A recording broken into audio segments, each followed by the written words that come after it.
What's up, everybody? It's your girl, No Tagline Whit here. So this episode is a little bit different. We are doing a throwback. So we're doing a rerun of an episode we recorded earlier on in the podcast. This is the episode rerun of Lupin.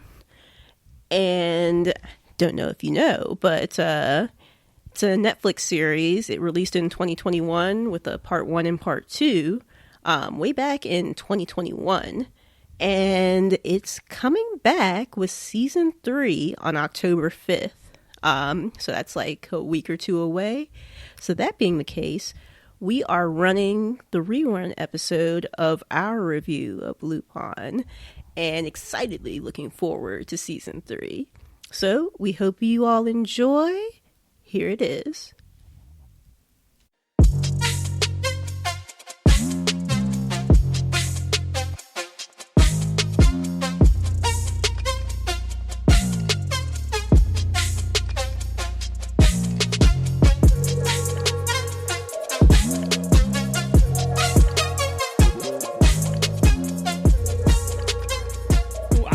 Pokemon, it was more funny to me, and I just, for some reason, the drawing always irritated me.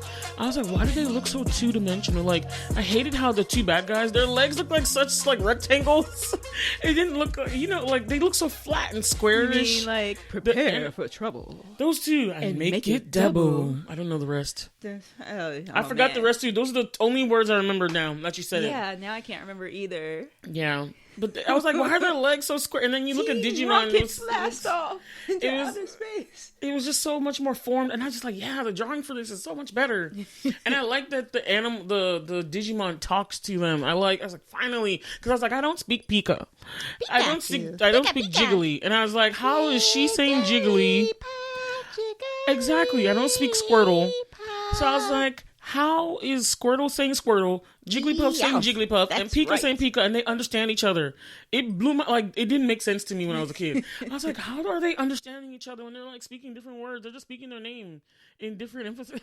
Like, it literally bothered me, and I was like, yes, it's the Digimon. Same way that Groot. I am Groot. I am Groot. Yeah, I don't get it. I don't get it either. I am Groot. Oh, God, I don't know. I guess it's because it's a tonal language. But you're just saying the same thing over and over. And I was like, I am is English. Anyway, I love Digimon. I was like so into it. I never watched the new iteration, but I haven't either. It makes me want to go back and rewatch. I know. I was so into it. I love the characters, especially the first season with all the different people. I love the angsty character. There was these two brothers. One, I forgot their names. We're brothers. We're happy and we're singing and we're colored. He had like this wolf one. He always reminded me of Sasuke. You know those like moody, brooding anime characters? Yeah, I can't remember which one was the brooding one. I only remember like the main dude. Well, it's like in my mind's eye, I can only like picture. Like his name was Tai. The main one was Tai. And he kind of looked like, his hair was kind of like Dragon Ball Z-esque. And then he also kind of reminded me of Naruto too. Did Naruto have goggles? No, Naruto didn't have goggles. But he had goggles, I think. He had goggles, yep. And then he kind of reminded me of the main guy on Pokemon too. He kind of reminded me of it. Like it's a mixture of different people. Yeah. Ash, yes. Ash Ketchum. Yeah. He reminded me of like a mixture of people. So I just was like, yeah, but I get his character. And then you had the Sasuke one that was just like his nemesis. Not nemesis, his like rival. They were all supposed to be on the same team. But yeah, now I might go back and watch Digimon because it was a really good show. It was good. We're recording, by the way. Oh, hey. What's up, everybody? Hey, everybody. Welcome back. Welcome back. Welcome back. Yeah. So, yeah, sorry, guys. We had a little bit of a hiatus. We were supposed to have produced an episode earlier, but Bola was dealing with some family issues. Life happens. Life happens. So, but we wanted to make sure we came back with our 2 episode a month thing. We promised that. So y'all just gonna do what? Y'all gonna get 2 episodes a week this week. Double whammy. Y'all gonna get 2 awesome episodes this week. And I just was telling Whitney that this month is our caper heist theme. Okay. Yeah. We love it. And so for today's episode, y'all, we are going to be talking about Lupin. Yes, I know you know it. I know you're excited. I can just feel you like, yeah, I love that show too. Yes, we love that show as well. Lupin, I'm sorry, I keep saying it the French way because I took French in school and I love French, the language. So I'm always like, Lupin. And everyone's like, what are you talking about? Lupin. Okay, got it. Now, I say Lupin as well, but only because there was an anime called Lupin the Third. And then, of course, everyone knows Lupin as well from Harry Potter. Lupin was one like a beloved teacher. Oh, yeah. But the no, wolf. No, but I say Lupin. Okay, so I like to say it in the French. It's like Lupin, and I was like, and you know, like when I watched it, like I rewatched it in preparation for this episode. But when I first started watching it, I watched 2 episodes, and then I kind of fell off because I get show ADD and start skipping around. And then that's why I don't know why you binge, because it's like when you get show ADD, it's like just follow up like once. Like the shows that come out sequentially, where it's like one after the next week, I feel like that would be better for you than to just binge all at once. Since you do get show 80, to be like, let me go watch this. But it's all available to you, so you know you could watch it later. When if you don't know, you could just watch it at once, and I'm like, okay, next week there's another episode. I just think it'd be better for you. I like my way. But anyway, like I was telling my mom, my mom was telling me about it, and I had actually already watched like maybe a couple episodes. And she was telling me about this show, and she was like, yeah, it's got the dude from the Blacklist on there. I was like, he was on the Blacklist? She was like, was he on Blacklist? Apparently he was in like a couple episodes of the Blacklist, I think. But she was telling me about it. She was like, blah, blah, blah. And I'm like, oh. I was like, I'm not used to you watching like, like subtitle stuff. She was like, what are you talking about? It's not in subtitles. It's in English. I'm like, no, it's not. It's in French. She's like, I watched it in English. And I'm like, what? But apparently her settings are like, I guess, set for like English, no matter what the thing is. Yeah. So and I, being a purist, yes, like I always want to watch in the original language, and I will read. Me too, and that's me too all day because I've always grown up watching. I love hearing languages. I don't know why, it's just a thing with me. I love hearing languages, even if I don't understand it, I just like hearing it. Whether it's music, movies, songs, I love it. I will even learn a song in another language just so I can like form different words with my mouth. Be like, yes, The only song I can think of right now is like the what was it called? Dragostea, Blesha, Numa, yeah. Numa, yeah. Numa, yeah. Something. Dragostea. Oh, yeah. Wow. Man, I wish we had a clip of that. Just like hear what we're talking about. It's an old song. Like, yeah, that was from like high school. I didn't even know. Was that like a song for a game? I don't think so. I remember because like one of my friends like introduced it to me, and I saw like the music video, which this is actually very appropriate. Happy Pride Month, everybody! Because that music video is so gay. It's awesome. It's like rainbows and everything. It is fantastic. I need to find the video. I don't think I ever watched the video, but I've heard that song because it's like, I'm not gonna lie, it has like an annoying like repetitive tune because it's like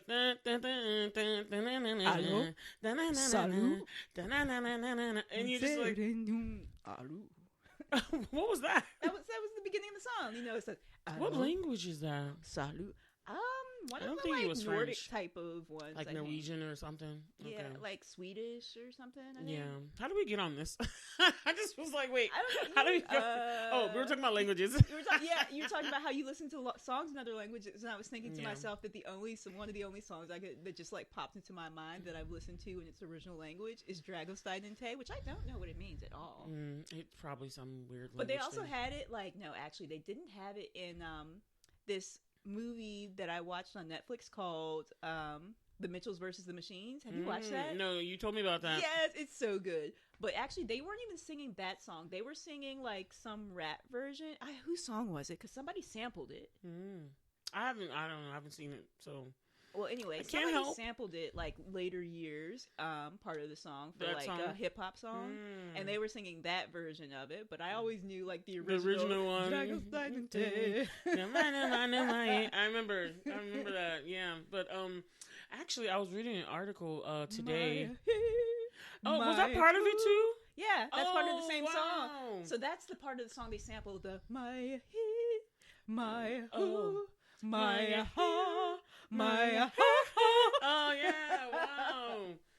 Okay, that was such an interesting song. I don't remember seeing a video for that, but I do remember all of that. But I actually was reading an article earlier today about how Netflix is allowing people to be, especially Americans, to the beauty of, or the appreciation of foreign language films and foreign made work. That so many, Netflix is allowing exposure to so many different movies, TV shows made in foreign languages, and people are exposing themselves to it, and they're loving it. Because, like, I'm sure they probably always had it there, but they're starting to, like, I guess, put, like, the trailers and stuff at the top for things that aren't in your own native language. Because I'm sure they've had, like, plenty of, well, I mean, I don't know about plenty, but I'm sure they've had, like, foreign language stuff on there, but now it's, like, even if you're, like, in the United States, they're, like, still showing you stuff from, like, France or whatever other countries. South like, Korea, there's, like, this one called Spain. Ragnarok that's, like... Yes, and it's actually from, like, the culture that Ragnarok, I think, and they're, I want to say Norwegian. And they're, like... I don't know. I'm sorry if I got it wrong. That's the word I'm looking for. They spotlight it for you so that you're like, oh, that looks interesting. Whereas I think before, like maybe in earlier years, they would have only spotlighted stuff. Yeah. Maybe that's why I just got a recommendation like in the spotlight for Workin Moms, which is like Canadian. Though they could have recommended that to me before because it's English. But it just that was funny, by the way. Working Mom is hilarious. I haven't finished it, but like it's so funny, hilarious. And it's so like I don't know, raw too. Like it's funny, and they're just like doing the most. Okay, Working Moms plugging it, y'all. Check it out. Yeah, we'll throw it in the show notes. But I really like we that. Should throw all this stuff. We'll put Dragostea Dente. We'll find like a music video for it. So you guys can, please, Happy Pride I need to see that. We'll put that in there. Yeah. I need to see this video. But yeah, I just was one. I've always known. Yeah, we need to just be open to that. I'm ahead of the time. Just I've been ahead of the time for a while on this kind of stuff. But I'm actually glad that now more people are like just being open to it. And yes, some stuff is dubbed. So like your mom listened to it in English, and I didn't even realize it was even dubbed. But like a lot of stuff has the option so that you could listen to it in English instead of the original language. But again, I know the guy speaks French, and I love to hear his voice. So I was like, I would love to watch a French film in French. It's filmed in France, and I'm like, I want it all the Frenchness in there. So I listened to it in the original language, and I read the subtitles, and me and my sister loved it. That's what we did. My mom watched it with us, but again, my mom, all of us, we watch foreign films all the time. So reading subtitles and hearing different languages is not a problem for us. Par for the course. But I just like that they're not letting, I mean, dubbing helps so that you don't let the work just pass you by because you have the issue where I don't like to read subtitles. So I really would prefer people watch the movie and the show. And there's another thing. One of my friends recommended a series to me that I haven't watched yet. What is it? It's another heist type thing. Oh, it's Money Heist. Yes, I know. Heist. I need to watch that, and it's originally Spanish, as in from Spain, I think. Yeah. And I just haven't gotten a chance to it yet because I know I will have to read, so I know it involves a little bit more work. Whereas something else that you don't have to read, you can kind of be a little bit more less intentional. I guess because there's so many seasons of that show. I even thought I should just listen to it in the dub, but I'd have to look at the whole thing and see if it'll bother me, because you can kind of tell when something's dubbed, even though they do really good with the timing. You can tell something's dubbed. Yeah. And I'm just like, am I down for that? No, I'd rather suffer through the stuff. It's not even suffering for me. I'd rather just go through the subtitles and I rewind if I need to. Did I miss something? Rewind. So I'm going to check and see, because sometimes I don't like it when I can tell something's dubbed. The only time it's not a problem is when it's anime, because, it's a cartoon anyway. Yeah. But I still sometimes go back and just listen to Japanese and still prefer that too. Oh, speaking of anime, I'm just going to bring this up real quick. Do you know they are making a live action of Cowboy Bebop? I did. I've known for over a year, actually. I'm actually excited to see, what's his name from Harold and Kumar? I think his name is John Cho. John Cho. I'm excited to see him in there because he's I'm excited to see more Asian actors coming to the forefront, stuff, leads and stuff. Because I'm like, John Cho is hot. He'll be cool as Spike. He already had the hair for it. When I saw the little teaser thing. You've seen him with the hair? I have not. He grew his hair out so he could look like it. And I was like, oh my God. You got to put that in the show notes as well, because I want to see that as well. It was just like a small little teaser thing where you know that he's going to be in it, then this other chick's going to be in it, and then the black guy, I wish I remember his name. He Black. Was the... Yes. Sorry, I'm pointing. You guys can't see. I'm pointing because I've got Cowboy Bebop all up in the studio here, y'all. And this is one of her favorite anime, so that's why I had to bring it up so that she would know. I was like, just in case you didn't know. But the guy who played the villain in Luke Cage. Luke Cage, the TV version. I thought you were talking about Cowboy the guy Bebop. Who played. No, because I don't know anything about Cowboy. I've never watched it. Oh, okay. Sorry. Yeah, Sid Vicious is the villain. That's why I was looking forward to the show. So I was like, finally, I can see what this is about. You should watch the just show. I know. I just haven't. I actually own the movie. I don't own the series, but I own the movie on like DVD, which of course I never go into my DVDs because it's so much effort to take out a DVD and put it in. Yeah, but he plays that character. But I just liked seeing him again because I really thought he was such a good villain in Luke Cage, the series on Netflix. Well, the Disney Luke Cage. Who's playing him? He's a black actor. He's a tall black actor. Is he the original villain? The one who got killed? No, I don't think he was a villain. I think he's just playing one of the characters in... No, I'm talking about in Luke Cage. You said he was a villain, right? Yeah, in season 2. Season 2. I haven't watched season 2. The Jamaican... He was the Jamaican. I haven't watched season 2. Oh, okay. So you might not know who he is. Yeah. But I'm gonna show you. I'm gonna send you the link, the thing, and I'm gonna post it for you guys too, in case y'all like. You guys can see as well. Okay, so I just want to go into what I'm blerding out about, y'all, and it's summer. I'm just blerding out about you guys. Things are finally like opening up. I'm just love it going out doing things. Summertime. I love it. I like seeing people out and about doing things, and it's just so nice to be somewhere and feel free to hug your friends again. I mean, yeah, I'm vaccinated fully, yes, but some people you still need to be cautious because I know some people don't, and you also want to be careful because you're like people's comfort level. But I'm like, for those people, they wear their mask, that's cool. If I want to wear one, I wear it. If I don't, I just keep it moving because I have been vaccinated. And the restrictions have been taken down. So, but I just love that. I feel like we're finally getting. I know COVID's not over, but it's like we're getting through it. We're past coming out the other side. This too shall pass. So Indeed. I'm just learning out about being able to go places and do things, and the restrictions lifting. And I don't know about y'all, but that just deserves a yeehaw. I don't know if I would have gone for a yeehaw, but all right. I know. That was so random. My second blerd out is kind of related because of course we had Juneteenth recently this past weekend, which was my birthday. Hey, birthday. Hey, happy birthday to you. Get it? Happy birthday to you. Sing it. Happy birthday. Thank you, Whitney. Yeah, and Whitney got me a lovely gift, which I will be talking about in the next episode, not this episode, because she knows it's like my new obsession. So I will talk about the next episode. Bola had a full on blerd out with me yesterday, where she gave me a 30-minute rundown about this next thing that she's gonna blerd. Well, what she's gonna blerd out. I'm not gonna lie, but it was really engaging. It made me even more interested in it. I swear, after the fact, Whitney, I was when I was driving home, or I was driving to meet you where we were going. I was like, maybe I should have just calmed down because I did the same thing to my sister every time I talk about these books. No, but it made me more interested. You just go so in, and you're just so excited, and she thinks that my sister thinks because I love writing and world building, and it's the writing of these books that I love so much. But now I'll talk about it in the next episode, y'all. But that's what drew me in, because it was you were so excited about it that I got more excited about it. I'm like, you know what? I'm gonna actually read them now. Yeah, I would. The books. Never mind. Let's just. Anyway, that's not part of my blerd out. I just want to say that I really think. But Juneteenth is also my birthday is June 19th, of course. But Juneteenth is also a celebration for everybody. I've been hearing the Twitter chatter where, I think a holiday is great, is nice.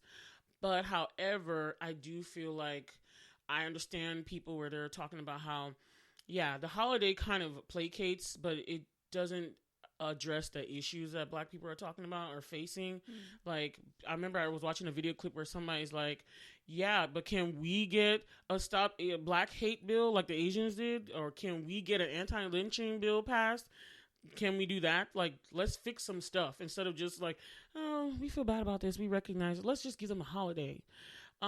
So it's bitter. I don't know what to call it, but I understand. But for Juneteenth, I decided to go to the exhibit at the VMFA, which is one of my favorite places in Richmond. It's probably my very favorite place to go in Richmond. For those of you, if there are any, there might not be any, who aren't our friends or the two crickets who listen to our podcast. If you're Why not you gotta put us out like that? We got listeners. If you're not in They're Virginia, anonymous. the VMFA is the Virginia Museum of Fine Arts. Just FYI. Yes, it's a beautiful, wonderful place where it's just our spot. It's beautiful. Come I love with it. me, And we'll be in a world of pure imagination and art. But like they had a new exhibit called The Dirty South, which was about Black culture, history through sound and art, and it was so cool. There were some pieces that are so moving, and I just felt like for the first time in one of the exhibits, I felt like I really read a lot of the placards to understand stuff. I really was looking into what these pieces meant, or I was moved by certain pieces, or I felt that I could talk with my African heritage experience. I remember like my friends were like, "Oh, you should be a professor after this," because I was talking about so many different things. Because I always like read and I just absorb information. That's what I do. I'm the sponge, y'all, the sponge. But I really would recommend everybody go out and look at that, because that exhibit was really good. It was nice to see so many different people, all different races. When we went to the exhibit, it was great on Juneteenth. So it was a bunch of people there, and I really appreciated that, and I really liked the experience. So I would say if you live in Richmond, Virginia, go get a ticket. And if you're a state employee, you can get a free ticket, so no excuses. But the exhibit was really nice, and I really felt like it was a good celebration of the Black history, trauma, beauty, ratchetness, everything all together of Black America. I really thought it was great. So that was my 2 blurred outs. All right. Yeah. Giggity. What about you, Whitney? You ain't blurting about nothing? Well, I think I kind of mentioned what I'm kind of blurting out about right now, which was just like within the That last song. couple days. I mean, no. Working moms is what I'm blurting out about right now. Though I will add in the Mitchells versus the Machines as well, just to re-emphasize with Bola that she should watch it, because so much to watch, y'all. So much to watch. But it's like it's a movie, so it's not like a series, so it's not as much investment as like a full series as far as like the amount of time. You know, even Raya and the Dragon are no longer part of the premiere access. Oh, so it's like, nah, I need to go watch that. Oh yeah, that's right. Yeah, I was like, okay, I need to watch that too. So there's like the list is just. Oh man, and then we In the Heights is coming out. Yeah, soon. so much new stuff, and then Never Have I Ever is coming out with season 2, which is another little Asian American with the Indian American girl, the Indian girl. Oh my gosh! Shang-Chi's coming out soon. Oh yeah. And the 5 fists, is it 10 fists? 10 rings. 10 rings. I'm just so. like, but Black Widow comes out before that, I thought. Oh, you're probably right. You're right. Black Widow does come out before that, but I don't know when that's coming out. Black Widow comes out like July 9th, I believe. Okay, so we will be going to watch that. Yes, we will. Because I've been waiting to watch that forever. Black Widow is my girl. Like what was it? Iron Man 2, when she pulled up in there and did this pose. I was like, oh snap, she's a G. Right, get it, Scarlett. I see you. And that's the first time I've ever seen her in something like that. So it was great. Yeah, it is. I still prefer her with the red hair than the blonde in the past. Yeah, I think like red hair just really, really suits her. I like the idea that, okay, she's a character, but she's a person. And then she's just like, well, maybe Natasha was just like, I need to change my hair color this year. So that's how I took it. Because I was like, why is she blonde in this season? In this episode. My bad. In this movie. I was like, why is she blonde right now? But then I like the idea of like, oh, she's a character. She's like, just like any of us. I want to change my hair color. So that's kind of how I saw it. And I was like, yeah, she's a person who changes her look. Bola is fuchsia right now, you guys. Yes. And I'm loving it. I get so much compliments. You guys will see. Bola will post like the Instagram preview. Our videos. Yeah. All right. So we're done blurting out, and we're going to get into Lupin. Yes. And so right off the bat, I was excited to see this because of the main actor. So the main actor's name is Omar Sy. He's a French, I would say a Senegalese French actor because he was born in Senegal, and then his family immigrated to France, where he grew up, and then he started off his life as a comedian. Really? Oh, really? Mm-hmm. Huh. He was just doing a comic. He would do like bits and skits and stuff. Because I think it's so interesting that in France, like here, inner cities are full of poor people, immigrants, all that kind of stuff, and then the suburbs always have the richer people. But in France, it's the opposite. Huh. So the cities are for the rich people, and then they call them the banlieue. Those places are called the suburbs, and they are full of like the shanties, the projects, the places. That's where you see all the immigrant classes. And so he grew up in one of those places. Didn't know that. Yeah, so I just was learning all about his life and things because I really like him. So one, he's like a dark skin, very African looking, very like French, very dapper, but he has this charm about him. He has such a unique look. And I just find him handsome anyway. But he just was so charming. And the first time I saw him was in the movie Untouchables, where he played like a guy who was taking care of a terminal person who was about wheelchair bound. He was a rich guy, this rich white French, like I would say, what's the good word? Not a socialite, but just someone in a high class, a rich French person. But he was disabled and then stuck in a chair. And then for some reason, he couldn't keep like people caretakers, and then this black guy just was like, he ended up getting in there, and he was just like the best caretaker he ever had because he didn't treat him like his status. He just treated him like you're a guy, and I'm gonna relate to you. He's like, I don't care how rich you are, I'm gonna relate to you, be real. And that's what he needed instead of those people who are primming and pampering and like whimpering over him. He wanted somebody who treated him like a regular person. And so it was actually very, even though it was funny parts, it was so moving. And I was like, this guy is amazing. But he was also in one of the X-Men movies, New Class. He was in... Who was he? I don't know. Girl, I have to look that up for you. Omar Sy has done a lot of things since then. So he's now become like a big international star. So I just wanted to see him again in something where... But I like that he was the lead. I was like, a French black dude is the lead of this whole show? Yeah, oh, no. I gotta find out. So that's what really made me... Exactly. And then I love me some heist. You guys, ask Whitney. I love me some heist movies. Like heist capers are like some of my favorite favorite films. He was Bishop? Yeah. Dude. That's who he was. And people don't remember. I don't remember either. So it's great to see Omar Sy doing this. And I just love him. He's great. But he plays the character Arsène Diop, which is based off of who is inspired by a French character novel. Not a character novel. Oh my god, I'm so tongue tied today, y'all. Sorry. A character from these famous novels in France, called Arsène Lupin.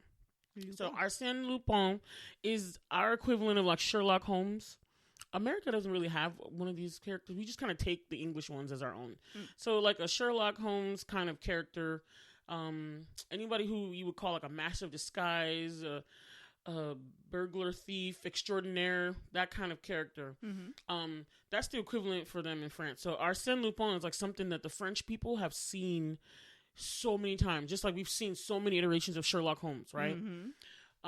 So except for Sherlock solves crimes, and then Arsène is kind of like committing crimes.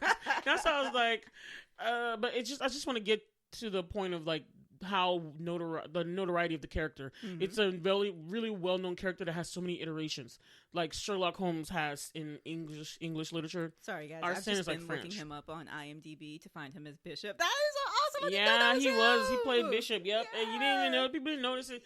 Yeah. He was in there in the X-Men movies. So, but that was the thing. That's the backstory. So, Arsène Lupin is the character that our main guy, Arsène Diop, is inspired by because some injustice happens to his father. Should we? Okay, spoilers. You guys know please go that watch this show Lupin. is chock full of spoilers. Please go watch Lupin right now. Stop and just watch Lupin and then come back. His dad gets arrested for like stealing this like. He gets framed actually. Yeah, he's framed, but he gets arrested for stealing this necklace. What was the name of the necklace? Collier de la Reine, which means the necklace of the queen. Yeah. So he gets framed for stealing this necklace from his employers because he was working as a driver for this rich family. Mm-hmm.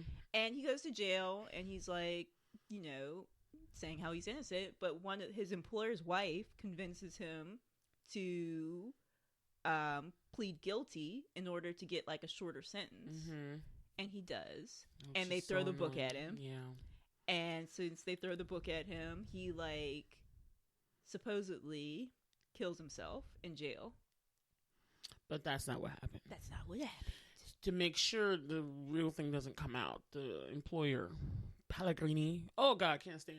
Ugh. Oh my God, he was like one of the worst like characters. I like literally watching this season. You know, there's villains. Yeah, I'm like, oh, he bad. But I really could not stand this guy.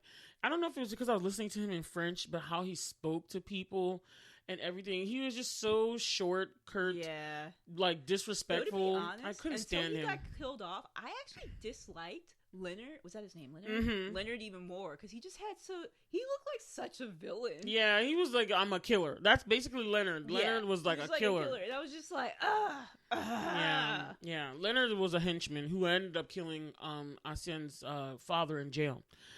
So if you imagine his friend that he met who didn't last very long, I was so sad. The white lady, the journalist who was actually trying to take Pellegrini, for long enough to come back into herself and then get killed off. It was so messed up. But so you're talking about, well, what happened with Lupin is that there was 2 parts. So this show premiered during the pandemic, which was another great thing for it because everyone was just watching so much stuff because we're all stuck at home. I mean, I remember when it came out, I was just like, I binged it like 2 days. I was done, like the first part. And I was like, they have to do more. They can't end it here. I was like, how are you going to just give me like 6 episodes? I was really having heart palpitations. I was like, where's the rest? It can't end here. And they're like, Arsène will be back. Lupin will be back for part 2. And I was like, yes. And then it came around like this year. And I was like, part 2 is I was so excited, Whitney. I was so excited. What about you? It was just like, it was really good. But like, I'm thinking about back to a part that really stood out for me in the second part where he's had a falling out with his ex-wife. Are they exes? That's an interesting thing. Let's talk about the characters in this. So, Arsène, also Lupin, he has, I want to say an ex-wife. Maybe she's an ex-wife because I remember he mentioned alimony in the subtitles. They did. Yeah, so I wasn't sure if they were separated or if they were actually divorced. Yeah, so that's up in the air. But they were exes. They were childhood sweethearts, though. Mm-hmm. And then he has his helper, his friend Benjamin, who I really love. I really love his friend. I really love because he's just down for the cause. I gotta say, like, Benjamin looked so like hot at the end. I mean, he was cute, but he was hot at the end with the whole like thing where he like he slicked his hair back a little bit. I was like, part 2. Like, I see you, man, and he got really like, you can get it, Ben. Yeah, he was cute. The young version of him. So I liked him. He was cute. The young version too. Yeah. So the great thing about this show is like each episode is like he's trying to pull off a job, trying to pull off a caper or a heist or steal something. So he's either trying to get in, break in somewhere, come out of something, or steal something. Or like it's a mix. Every episode was so unique and interesting that something was going on in that episode. So he has a friend Benjamin who helps him, and the way they did the show is like they would do like the flashbacks to the past where he was younger, and then you see how he's developed and how he became so inspired by the Lupin books. How he kind of like came up obsessed with the Lupin books. He wanted to become Lupin. He really wanted Lupin, and he wanted to become. He wanted to get back at who caused his father's death because I think he figured out what was going on, and he was like, "No, my dad doesn't steal." His father was like the most upright person to him. So for them to be I think he believed it for a little bit though, because remember when he found the letter, he was like, "Oh yeah, that's right. So I think he believed that his father did do it for a while, because it wasn't until he got like he went back and looked at the note and he found it. So I think for a little while he might have believed it. It was very revenge-esque to me. Did you ever watch that show? Revenge? Oh yeah. Yeah, it felt like that to me. Like, remember, she believed for a while that her father was like a terrorist, and then wasn't until later. Until she learned the truth. Yep. Yeah. Yep. And so, but they always flash back to the past and they have the younger versions. I swear, me and my sister kept saying this. The child that plays his younger self, I'm like, they look so much alike. I was like, my sister's like, this has got to be one of his family members. And I was like, I mean, he might just be another Senegalese African kid in France. I was like, I'm sure. But she's like, they got the same head shape, everything. And I was like, just leave it alone. That's the whole point. But the kid did all the younger actors did a great job, too. Yeah, everybody did a great job. Yeah, I really liked it. I really liked them. And then I liked that it was very quintessential French. The French have their own way of doing things, saying things, talking. And I just liked seeing that in this whole little environment. You know what I mean? But the character of Arsène and how he developed into his Lupinesque side, it was just awesome to see, you know, because he would just change his clothes, put on he was just, it was so amazing. And, like, where his transformations. Which even his wife didn't know, like, where he actually lived. Ex-wife, and son didn't know where he actually lived. Yeah. But, like, you see all these, like, different, like, costumes, or, like, not costumes, but, like, you know, props, disguises and props. Gadgets. And I'm like, he just knew everything. Like, every time he pulled something, I was like, how did he do this? And I'm like, then you would see he knows how to use this gadget. You would see he knows how to fight. Then you would see he knows how to use this technology to do this and that, to change a news clipping, to, like, forge some stuff together. It was just like, he just had so many skills. I was like, yo, this guy's amazing. And he was like a one-man job. Like, well, no, he had helpers at times, but he was essentially pulling it off. His main helper, dude, who knew everything about his life, so he knew everything. Change out, make the fake jewels. He was like the version of Mindy Kaling from Ocean's 8. Ocean's 8, yep. And then he also was like the fencer. So he was also, what's her name? Sarah Paulson's character. Oh yeah. I'm making all of the like connections back to Ocean's 8. Again, heist characters, heist people. He was the techie person. Well, no, Lupin did all the techie stuff himself. Yeah. And then he put on the disguises as well. So I just love how he transformed himself all the time. But and it's like you wanted him to win all the time, even though he wasn't doing like the most like. He wasn't doing like great stuff, but his goal was very good.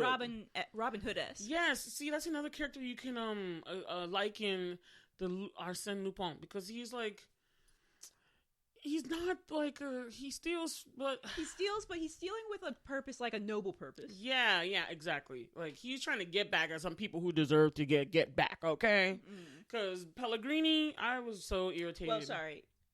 The events of the series, he's stealing for a noble purpose. I get the feeling that he stole just to make a living up till then. Because you remember when he was like trying to like woo, what's her name? Is it Anne? No, not Anne. Are you talking about Juliet? Juliet? Okay. It's the Pellegrini's daughter. Yes. When he was like wooing Juliet and he like steals her, so he's like, remember when we used to do this? So I get the feeling they used to do it just for fun. Oh yeah, he used to do it just for fun because he learned how to. And then you know what's so interesting? It's like you saw in the second part a attempt where he first was like, I'm gonna be like Lupin, and it goes really badly. So Claire is his future baby mama, ex-wife. But in school, he just really liked her. And she wanted to play. She's a violinist. And somebody who was jealous of her or something broke her actual violin. And of course, instruments are expensive. So they went into the shop. She went to the shop to go get a new one, and she's like, she couldn't afford it. But he followed her, and then he came out, and he's like, "Well, let's just rent it. There's a sign right here that says you'll rent it." But because he was black, the owner of the shop was like, "No. We're not doing nothing." I'm thinking if she had thought of it, maybe he would have done it.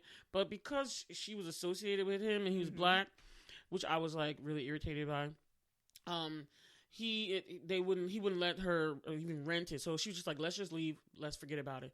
But he was like, no, this is my girl. I don't want her to lose her competition, all that kind of stuff. So he's like, I'm gonna go back and steal that violin for her. And he did it too, but he got caught. And so it's just like the beginnings of his little transformation. It was there. The seeds were there. He Right. tried it. I like that they showed that he tried it. He didn't succeed, but he was like, "We're gonna keep doing this though." You know what I also like from like the flashbacks when they find the map of like those underground tunnels. Oh my gosh! And then after in they part escape, 2, he actually gets Benjamin to actually give it back to the lady, like we promised. yes. 20 years later, here's that thing we stole. And I was mad at that. I was like, "Oh my gosh, y'all didn't return that. Y'all didn't return the Y'all map." couldn't have like sketched like a copy or something, That's or what I'm saying, make a gone to the copy. photocopier. You had to like take the. They took that thing. They're like, "No, we just gonna keep this." And he's like, "Yeah, give it back to her now." But that episode, that was like episode 9, right? That episode I love so much because I love how this is going now to like the filming genius, those who edit, those who like do the cinematography, all that kind of stuff. The cutting back and forth and the editing where they matched up when the kids did the run and when them as adults did it. I was just like so back. I just loved it because it almost like matched perfectly. And I was watching and I was like just on my edge of my seat. I was like I'm not gonna lie, I was so hyped watching the end of Lupin, the second part. I was just like, my mom and my sister was like, "Why are you making so much noise in the house?" I was like, "You gotta watch Lupin season 2. Stop playing. I'm clapping." Because it was just such great film. I was so entertained, excited, enthused. But that particular part where they're going through the tunnels, I just thought it was so genius work, you know? I also really appreciated the fact that he was flawed. As a character. Yes, he wasn't a perfect father. Not everything. for the fact that he was a thief. That wasn't presented as a flaw to me. Like it was just like a means for him to like get by, make a living, do all this stuff. But the fact that you found out through like the flashbacks that he was like having an affair with Juliet while he was with Claire, it's like, oh snap, and like all this stuff, and it's like, oh well, this isn't good. But I really I got so afraid at the part where he had like convinced Juliet to like take her father down, and when she was waiting at that bridge, I thought he was gonna leave her. Yeah, and then Benjamin was like, I was like, that would be so cold. I was like, that would be so wrong because it wasn't her fault. Yeah, and that's the thing. You see him like he's a burglar thief, and he was using her as a means to an end, but he wasn't heartless. And I like how in the end of season 2, to me, I'm not gonna lie, even though there was part 1, part 2, I felt like this was all still one season. Well, I mean, they didn't call it season 2; they did call it just part 2. I know, but it seemed like a second season. But I would agree. I feel like all the episodes actually go together. To me, I would say another season would be like whatever happens after what happens in part 2. But where was I going with that? Dang, I lost my train of thought. Oh man, I really lost my train of thought. After everything happened, you were talking about, I think, after everything wrapped up. Oh yeah, so you know how Pellegrini was actually trying to steal from his daughters. Like she was actually trying to do something good, and that's the thing. The daughter was actually trying to do something good. She was never doing anything bad. She didn't even realize what was going on with her father and everything. How her father was basically a son of a you-know-what. The backside of a donkey, anyway. And he was cursed really, son of a Southside goat. Yes, I love it. Son of a biscuit-eating bulldog. Okay, no. And he was literally trying to steal the majority of this money people were donating for her cause to help children and friends. It was like, what, 85%, and she only gets like 15%. And she only gets 15%. Like, dude, you are just like from your own daughter. Like, but then again, really? her mother did tell her, it's like your father's an ass, and he's it's like he's like you're either for him or against him. And it's like, and if you're against him, then it really doesn't matter who you are to him. It's terrible. Even that's how she had to. She's like, I'm done with you. I got my own little place on the side. I'm done with you. So, but I like that. You would think a real burglar would be like, oh no, all that money is coming to me. Because he had a little guy. I'm not going to lie. That little guy, I pretty much thought the little guy that came in, I thought he was just somebody that Pellegrini was like one of Pellegrini's people. I had my suspicions. This is very rare for me. My mom's usually really good at ascertaining these type of things like before they happen, but I rarely pick up anything until they like reveal it. But I'm like, I had my suspicions about him when he first came in. I was like, I wonder if he's like working with Lupin.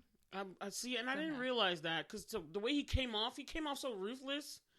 But sometimes that could just be the French attitude. I'm not gonna lie, because he just like the guy's like, "How old are you?" He's like, "My age doesn't matter. I just get my stuff done for my clients. Are you down or not?" You know what I mean? That's basically how he behaved, and I was just like, okay. But then I couldn't place him. I was like, I don't know if he's just one of these like ruthless, seedy people that don't mind doing the bad stuff for rich people.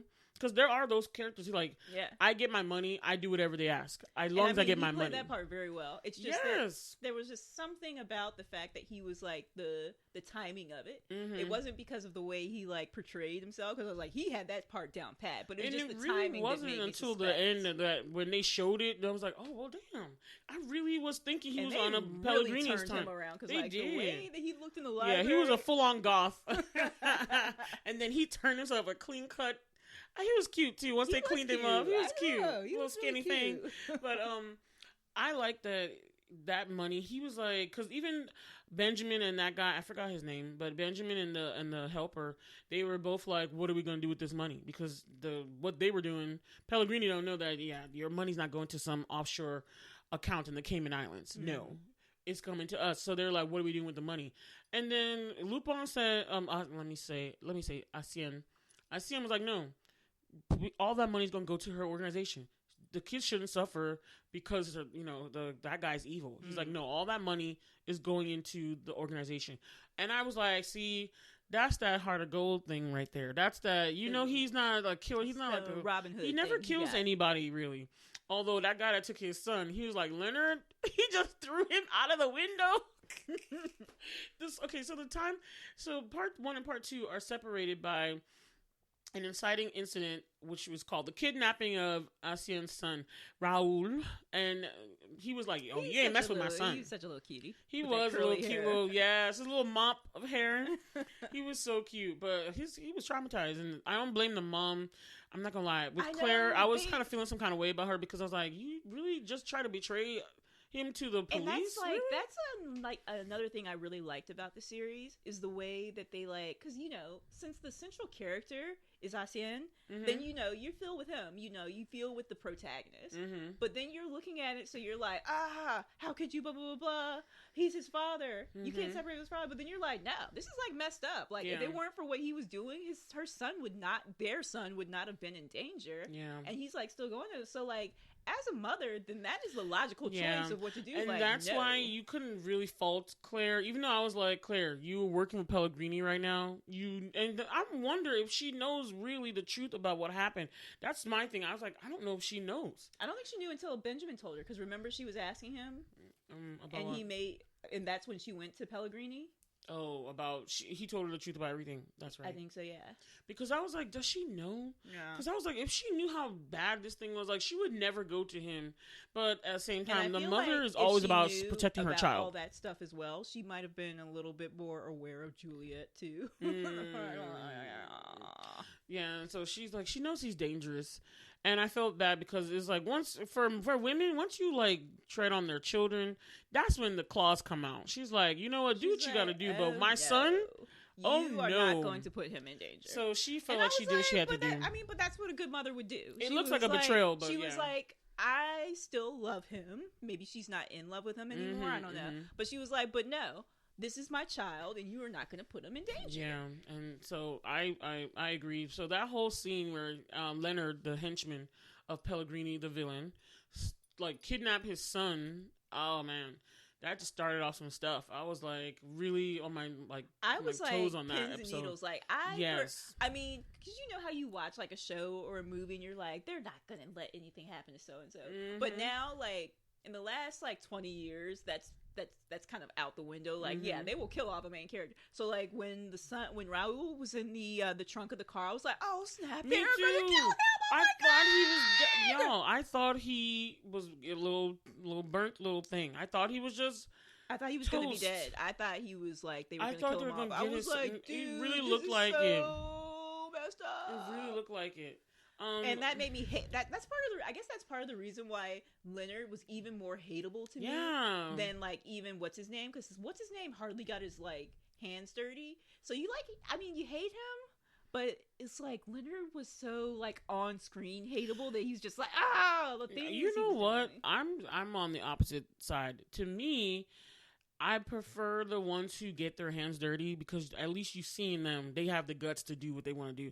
People like Pellegrini, where they just get people to do their bidding, I hate that. Because I'm like, you don't try to get your hands dirty, but you're the one doing all this evil stuff. I hate that. Like, I hate it. You're worse to me. Yeah, I totally get that. It's just that, like... That's just my take. My ire, like, my, like... fiery ire was like very directed at Leonard because he was actually doing it, and you know that the worst person is Pellegrini, but just the fact that he was doing this, I'm like, it's a child. And at the very least, Pellegrini was like, I just want him, you know, leave the kid alone. Yeah. And he was like, and Leonard's just like, I think I'm just gonna throw him in this trunk and set him on fire. I know, that was terrible. So Leonard was like a really terrible villain. There was so many, which is why his bitch ass got taken out. You know what's so funny? I think I saw a clip or a comment, and you know how Arsène dealt with him. He was fighting with him and struggling with him, but the way, because Arsène is so big compared to Leonard. Yeah. And I love that, by the way. Just hotness. Just a nice big black dude. Oh, yeah, anyway. But Leonard, like, he just, like, the way he threw him out the window, it was actually comical, because he's just like, he's just like, yo, he just got thrown out a window like a rag doll. It was hilarious. And I was like, oh, you just got kicked in your chest. You were talking all that good. It's just a little while ago. I was like, did he just do that? And then I was like, he's dead. And then I was like, oh, he's not, though. How did he survive that? He's like a cockroach. Yes, seriously. Because I was like, he just got thrown out of a window. I know he broke some stuff, but he still popped up and was shooting Ghidorah and the one of the police officers that was actually a non-corrupt. Well, no, actually the three of them were non-corrupt. Yeah, they were non-corrupt, but they were on his name? Ghidorah? Yeah, Ghidorah. Ghidorah was the more prominent character because he's the one who figured out that Arsène was like going by the book of like Lupin. Yeah, it's because he was also a fan of the Arsène Lupin books.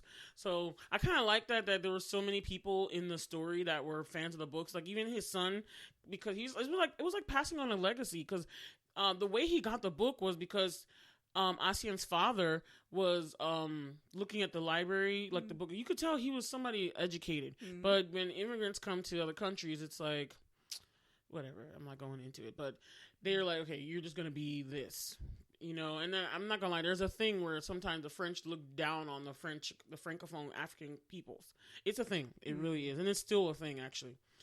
So that's why he didn't mind pinning the thing on him. He's like, nobody cares. You're just a black dude from another French African country. Nobody cares. And that's why he felt like he could do that to him. But you could tell his father was someone who's learned and had intelligence and stuff, and they just didn't see him that way because of how their prejudice towards black people.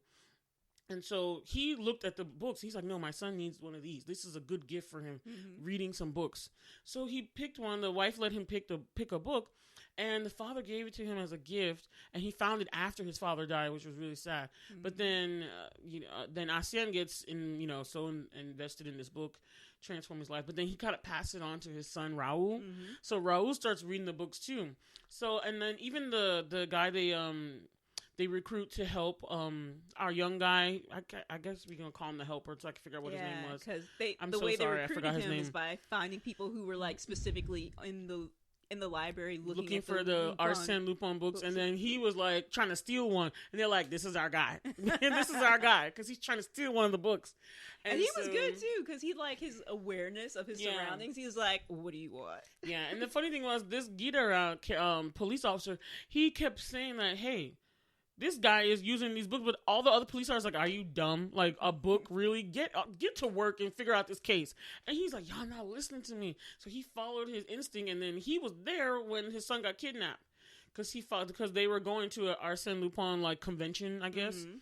And so I just thought it was great that they had. I was reading some interviews about this, just some articles from the actors, and so when Omar Sy he was very involved in this. Funny thing is, they had like a showrunner that was showrunners are like the main head people that produce the show, and the showrunner is actually American or British, actually British, so English speaking, but he really wanted Omar Sy part of this project, and so in France he says that I remember he was talking about this on Jimmy Kimmel's show. Omar Sy was saying how in France there's so much of Arsène Lupin. It's been done so many times. Everybody watched it before. So he was involved in like, how do we make this different?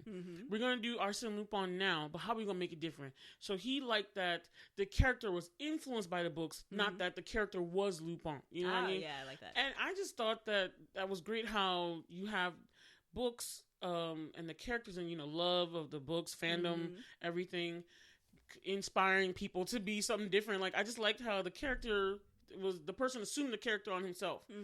And so I thought that was very interesting. And I liked how they did this little modern take. They're like, no, this is going to be modern day. But we're going to have him have the elements and the characteristics of this literary character. But he's not going to be him. Yeah. He's still Arsène Diop, not Arsène Lupin. So I liked that little nugget. I just thought it was cool. Too. And he was so dapper. Oh my! When he was going in to like buy the necklace, I love the dapperness. I was like, "Ooh, he is looking so fine." He has such confidence. Like, oh my god! Like I said, Omar C is very charming. I was like, "Oh my god, he can get it." That dark chocolate, I just like. It's my favorite. It's my favorite. I know, I'm adding people to my list. Who did I add? Like, Ben Barnes was like the top. Reagan, John Paul the week before. And then you like, the still Trevor and Winston do. What happened then? Like, they lower right now. This harem is starting to like get longer and longer. Omar C is up there now. I love him. I just think he's just so charming. Oh my gosh. He is. That smile, that when he just looks at, he's like, he got it. And I was just like, yes, I was rooting for him all the time. But one of the things I was again reading into this more, when they were talking about how there is a element of racism that plays in with this. Yeah, that was interesting to me. I mean, obviously unpleasant, but it was like seeing like Leonard go into the place and everybody's like, he's like, can I use the phone? He's like, you gotta buy something. And you can see like this like obviously like rays of racism just like and they're like, you gotta be a customer to use the phone. He's like, fine, I'll buy this drink. Now let me use the damn phone. And then Arsène came in to basically plead for help. He's like, yo, my son was just kidnapped by this black dude. I know I'm the only other black dude that came up through here. So I know y'all saw something, but nobody said nothing again. And I was so like, mad. You sons of sons of sons of sons. Even with the violin incident where the guy was like, no, I'm not going to let you do this because you're racist. And he called him out. He's like, racist. And I'm like, that's how they say it in French. And I was like, this is ridiculous, But what the showrunners and Omar was trying to point out was that how with the racism, they were saying how that kind of played into his favor with his changing of the characteristics because they just see him as another black man. So he was able to use that to his advantage, even though it's messed up. He was able to use that to his advantage to change his character because they were like, even though he was in plain sight, they weren't looking for him because he's like, oh, you're just some other black dude, you know? Like at the end, the way he got out of that whole theater. With at like the end, with the locks, I was like, dude, he just was there in front of y'all, and all he did was have a dread like wig, and y'all are like losing. Y'all are like, where did he go? I'm like, he's right there. He's right there.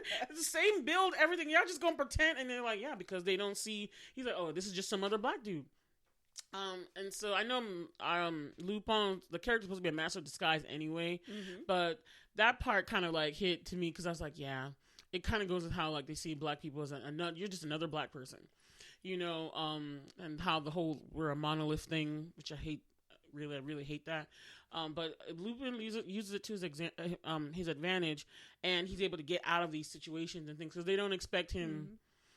I thought in part 1 that was a really clever thing he did with like the delivery thing. Oh my gosh, yes, those, like, the capers. Yeah, let's chat about all the ways he got out of things. That one, the first episode. I remember I rewatched the first episode because he just played it so smooth, so cool.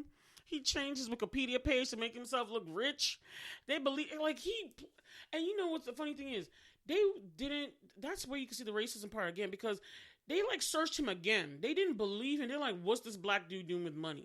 Why is he like? They had to bring out the Wikipedia page to be like, who is this? Oh, okay. He got $576 million. Oh yeah, he can do. I was like, what is the deal? Can't he just be in there and be like, no, I have money. I'm going to also bet on this diamond necklace too. Like that part irritated me. To be honest, that part I didn't immediately attribute to racism. Now when he was prejudice, then.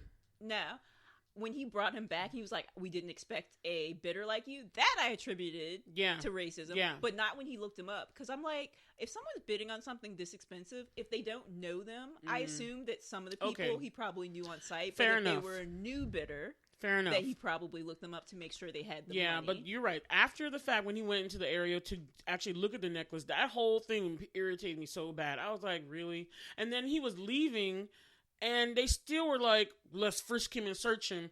And the guy who got roughed up, the guy who was basically the auctioneer, who was facilitating the thing, he was like, no, what are you doing? He got roughed up with me. And that was planned. But he got roughed up with me. He's like, what are you doing? He was trying to stop him. Yeah. He's like, well, the necklace is gone now. So, it was so irritating to me because he's like, I'm still going to search him. And I was like, being black. You know what I mean? But I like that they didn't shy away from those things because it's still very prevalent in French society too. Just like here. To search him again, I did not attribute that to racism to the cop. I attribute that to him being a good detective. Are you sure? Yeah, I think that was just him being like suspicious. Like something doesn't seem like they tried to get away with this. Maybe they had an inside person. Okay. For him, I don't think that was racism. I think that was him. Being, I think that was his like spidey sense. Okay. Okay. Because he was actually a good cop. Like he was like suspicious of like the right people. He was like, something's not quite right. And even like he had like his kind of, this is kind of weird about my boss. I mean, he didn't like grasp onto the thought hard like what's his name did, but he like felt it. You could see he was like, this is weird. Yeah. So I think that was just him using his cop senses and being like, okay, fair enough. Which brings me to another thing. The freaking, what was his name? Dumont. I was the dirty cop, the commissioner. Like right up, very close to Leonard was Dumont in my eyes. Because to be honest, for some reason, all my ire, like less so.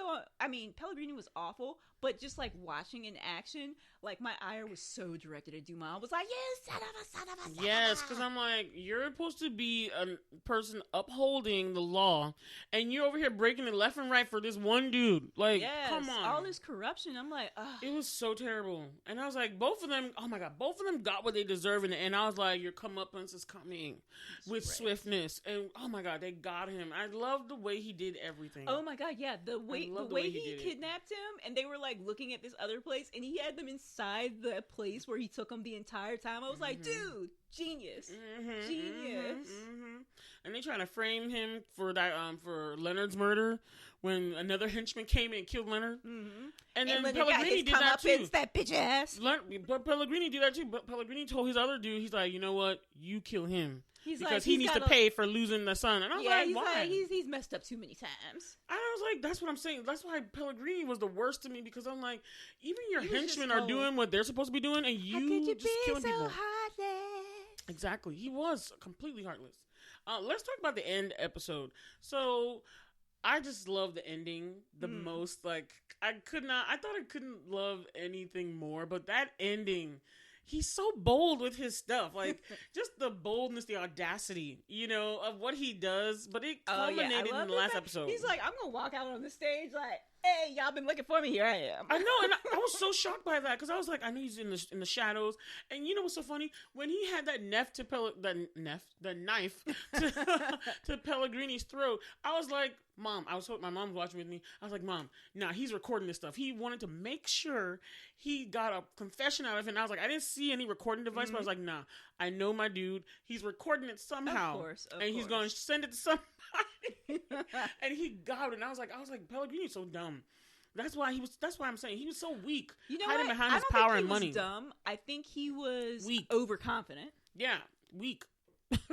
I mean, well, he was hiding behind his power and his money, and he was overconfident because I mean, he got a lot done, so obviously he wasn't dumb because he had money. But he was like so overconfident. He was like, I'm gonna have this guy dead very soon, so I'm like, I'm gonna go ahead and tell him. I know, and I was just like, why were you talking? Why would you use the words of like from The Incredibles, whatever his name was, Syndrome? He was like, you caught me monologuing. I feel like if he was a real G, he would just not like admit any of that shit. He's like, no, I ain't saying nothing. I don't care. Kill me then. I would have like really. I would have loved for him to do that. But of course, since he's a weakling who can't really fight or defend himself, he uses his money to do his work for him. and his henchmen and everything. I just knew he was gonna. As soon as that knife hit his throat, I was like, yeah, he's gonna sing like a canary. I knew it. Right. And then he was up in the rafters. But my thing is, I did not expect him to come out and be like, I send you up. Because at that time, Arsène was being hunted by the police for somebody else's murder. They had all the security up in there. Yes. Like, it was terrible. I was like, y'all, really? But he just came out there with boldness, and he was like, this is what's going on. Sorry, Juliet, but this is the truth. I was like, oh my God, he did it. On the stage, just like... I was not expecting him to come out just to say that mess in the open. I thought he was just going to flash it on the screen. But he just came out himself. And then the lights went down. And he was like, I'm out. I'm out.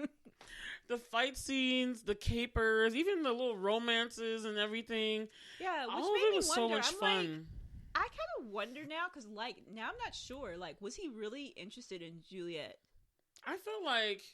At the end. I know he was, before, when he was having the affair with her, but I'm like, is he actually interested in her, or was she just a means to an end? Because I know he had feelings for her before, but I'm like, and I know he cared that she... Well, I think it's he liked both of them, but he chose Claire. And I feel like Juliet was feeling salty about that, because she liked him from the beginning. It was them at first, but her father kept them separate. So he had to be like, you know what, you know, I was trying to have something with you. You left me hanging at the bridge. I'm gonna move on to Claire.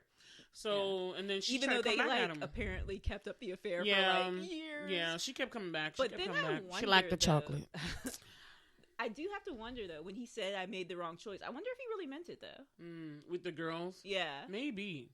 He might have. Because maybe Juliet might have been down for all his craziness. I mean, she obviously was. She was like, still the thing for me then. But I liked Claire. I felt like Claire was more grounded. And I felt like Claire was not associated to... The thing with their families would, to me, cause a conflict in the relationship, because it's it's just a lot she was unaware of everything, but he was so aware, and he's been working on taking her father down. I just feel like it would present such it's an issue. Lot to overcome. Your father killed my father. Yeah, your father took everything from me, and I'm going to get him, whether you like it or not, and I'm going to use you to get it. So it's that's what he did. So I just felt like them being together was not going to work. I just think he said it to get her to believe in him. You know? I mean, I think he may have meant it a little bit.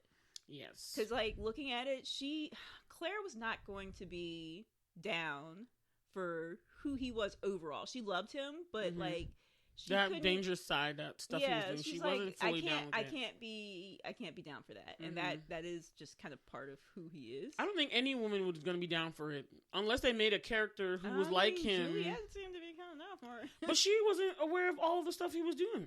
She wasn't aware of everything he was doing.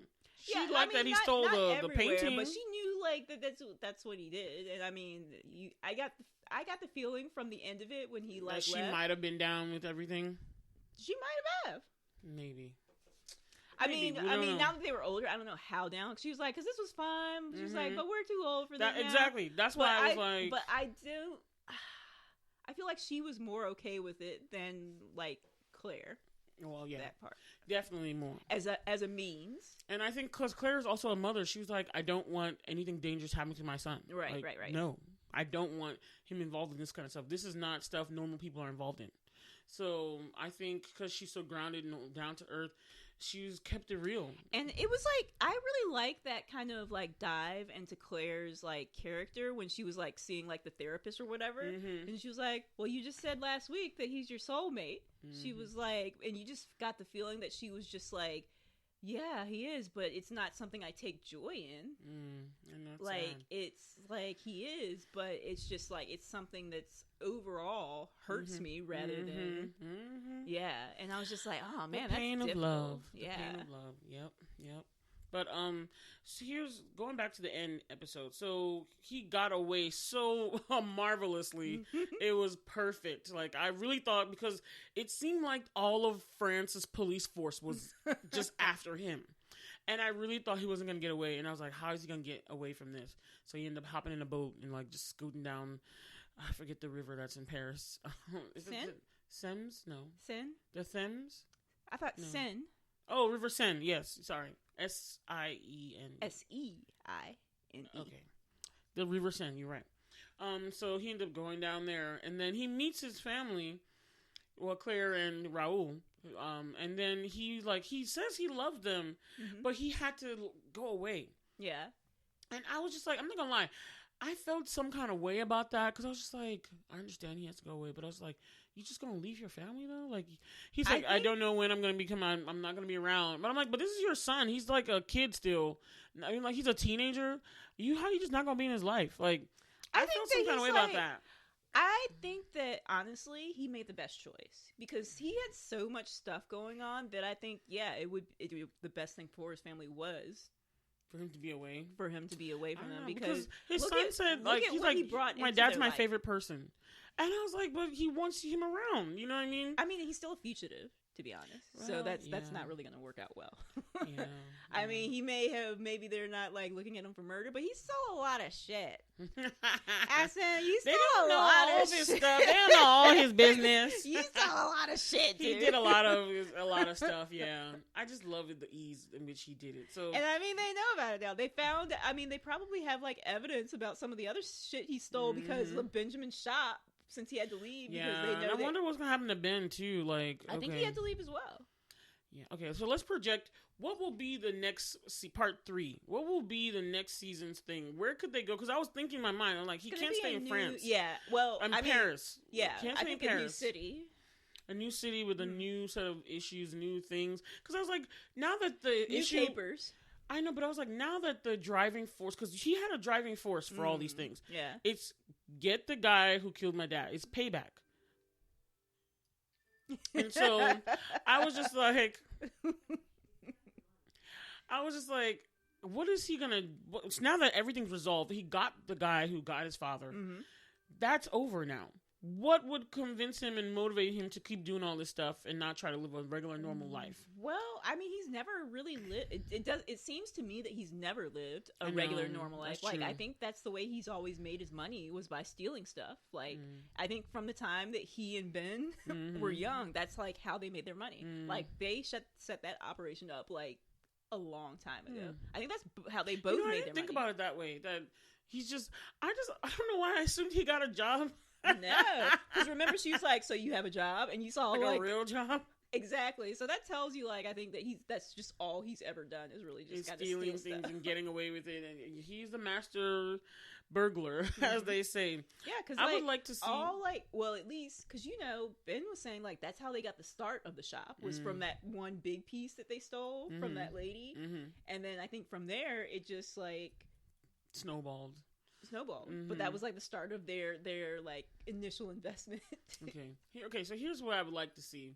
I guess I would like to see like either maybe another person, or maybe he gets hired to do a job, because I imagine like he gets hired to do some stuff, because it's like if he doesn't have any personal vendetta anymore, for you to keep up the show, you've got to have something pulling him. So it's like either like, I hope they don't really fall into like, let's get his family again. I don't want that to be a motivating thing. I don't think it would, because I think that would be a little bit too tired. Yeah, to do that. I would imagine that they would have to. I think they're going to do like another flashback and have some other type of incident, some other type of wrong that needs to be righted. It doesn't necessarily have to be in his life. Maybe he's helping someone else, like an old friend. Maybe. Okay, that's interesting. So we're speculating here. But I would like to see him in like another city. I would still like to see like him able to maybe see his son again. I'm sure he will, because he's still keeping an eye on them. I would like to see a female Lupin, like just his equal rival. That would be cool. Where it's like they both pulling off a job.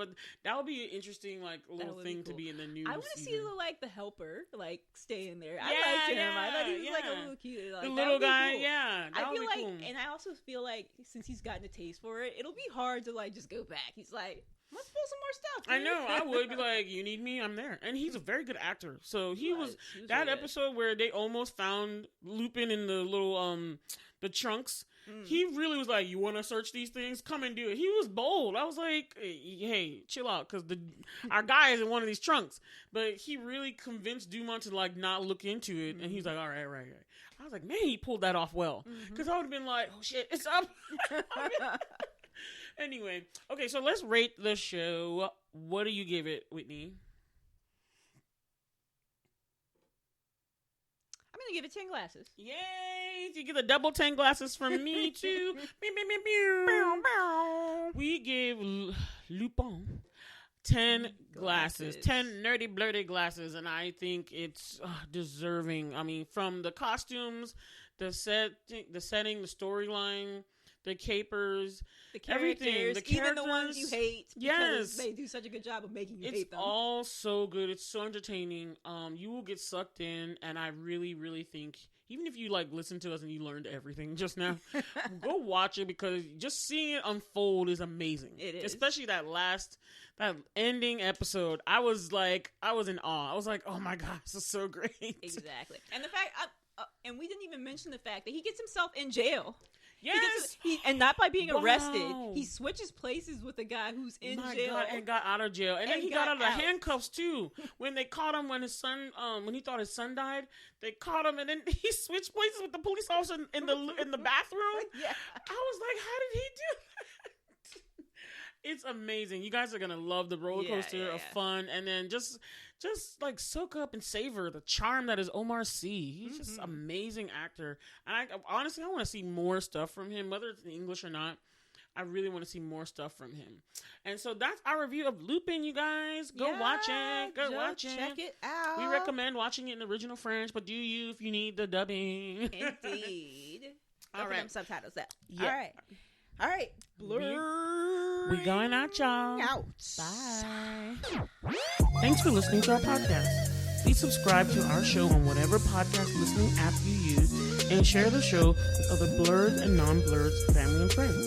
And if you like this episode, please subscribe to our email newsletter at blerdtalkbw.ck.page, and also rate and review our show on Apple Podcasts. Intro and outro music is Twilight by Capshun. You can find him on SoundCloud, username Capshun, spelled Capshun. Show notes by Bola, audio engineering by Whitney Booker. And don't forget to get social, you guys. You can email us at blerdtalkbw@gmail.com. And our social media handles on Instagram, Twitter, and TikTok is at blerdtalkbw. And our YouTube channel is youtube.com/@blerdtalkbw. And we've got our individual things going on too. You can find the Triple F Queen on Instagram at Triple F Queen B as in boy. And my YouTube channel is youtube.com/@Triple F Queen B. And you can find me, Whitney, at Luminabi Studios, my company, and the email address is whit@luminabi.com, spelled WHIT, @LUMENABI.com. And you can also find me on Twitter at Luminabi Studios.